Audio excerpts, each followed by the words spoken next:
Yo, what's up, YouTube? Let's go over what a mitigated and a unmitigated fair value gap are, okay?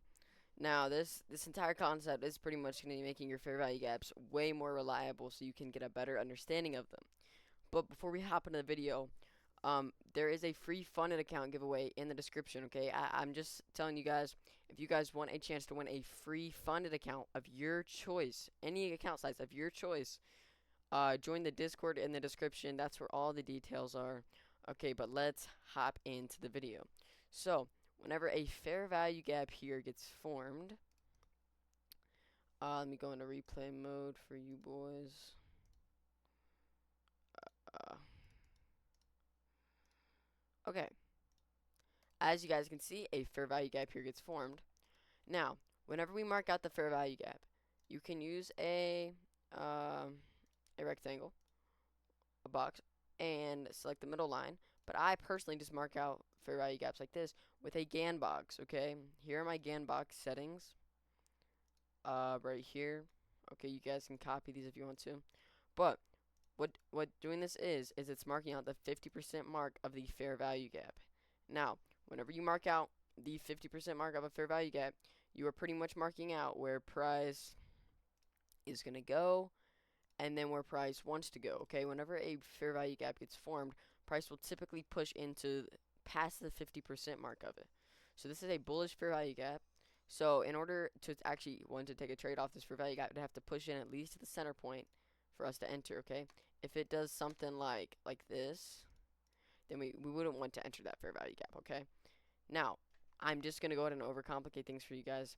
On a double fair value gap, where you have two fair value gaps overlapping with each other, just like this, fair value gap here, fair value gap there, then you can do what I like to call like condensing the fair value gaps. So we see two fair value gaps that overlap. So the ideal entrance zone is going to be where they overlap. So this fair value gap's here, this fair value gap's there. So now we're looking for price to push into this zone to enter, okay?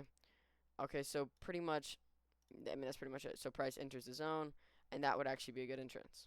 As you guys can see, price went up. Now, let's look at this next example. We see a fair value gap get formed here. It is actually it's just a fair value gap, right? We're going to see price push down into the 50% mark, which it clearly did, not close below it. And then we're going to wait for a rejection. We have is that a bullish or bearish candle? I don't know. Bearish candle. So we'd enter, if we were to actually take a trade off this, we'd enter here. Okay. I mean, that's pretty much the whole concept. A fair value gap getting pushed. If a fair value gap gets formed, okay, you're going to mark it out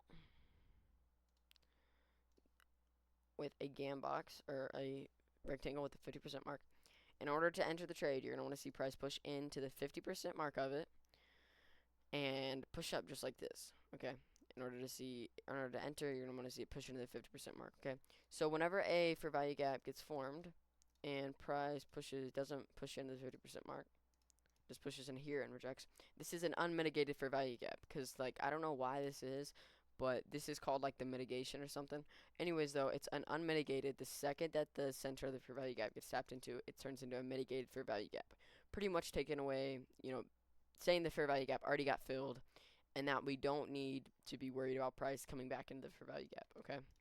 Now, the next concept about fair value gaps I'm going to teach you guys is whenever you have a double fair value gap, so a fair value gap here and a fair value gap here, okay, and you see price, but first thing, whenever you see two fair value gaps, if a fair value gap is completely engulfing the other one, delete the outside one, and you're just going to be taking off trades off this one.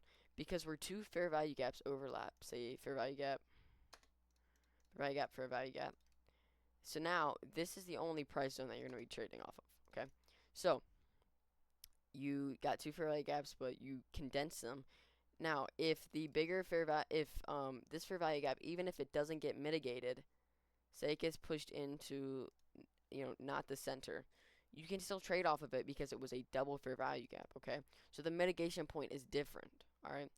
So I mean that's pretty much it for the video. So on double fair value gaps, they don't have to get mitigated. On normal fair value gaps, they have to get mitigated.